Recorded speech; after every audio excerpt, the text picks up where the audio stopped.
жылдан жылға қиындап барады. Қыстар салқындағанда ешқашан берілмеу керек. Немесе сен, немесе олар. Өмірдің 4 ауыз сөздегі мәні осыда. Біз, аңшылар, аңшы болып туылып, аңшы болып өлеміз. Біз қатыгез емеспіз, жоқ. Бізді қатыгез алған өмір. Бүгінде аңға шығып барам. Тірі қайтам ба, оралмайым ба, оны тек қана бір Құдай шешеді. Мен солтүстік полюсте әкеммен бірге өмір сүргенмін. Мен кішкентай кезімде әкем екеуміз аңға шыққанда қасқырларға тап болдық. Әкем мені тығып тастап, өзі қасқырларға тап берді. Оны менің көз алдымда талап тастады. Содан кейін мен оның қасына жақындағанда ол маған айтқан сөзі: немесе сен, немесе олар.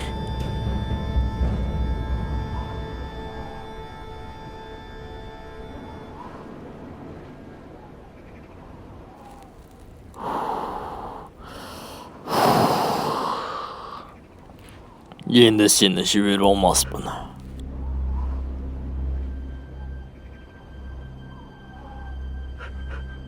Ап! Сайтан алғыр. Менен қашалам деп ойлайсың ба?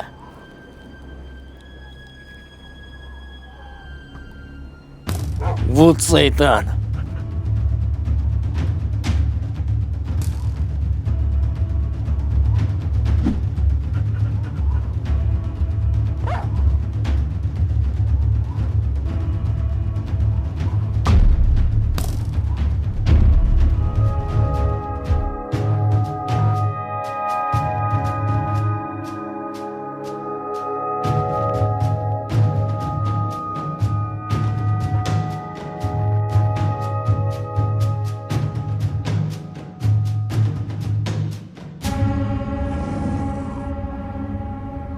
Қасқырмен бетпе-бет келген кезде өзіңе әлсіздікке ешқашан берме.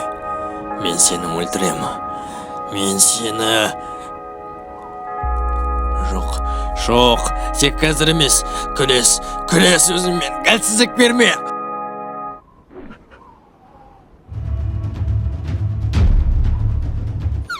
Дәл осы уақытта әкемнің соңғы сөздері басыма шалынды.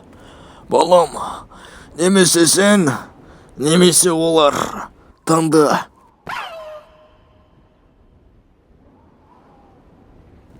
Міне, өмір заңы осылай.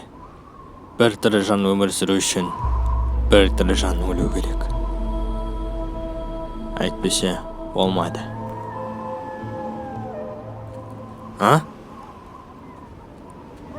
Кішкентай қасқырдың дауысы шығып жатыр. Анаң күлді сияқты.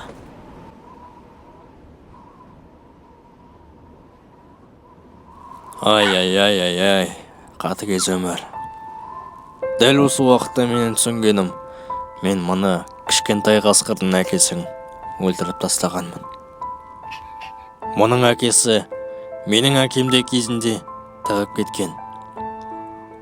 Тығып кетіп, қасқырларға тап бергендей, ол маған тап берді.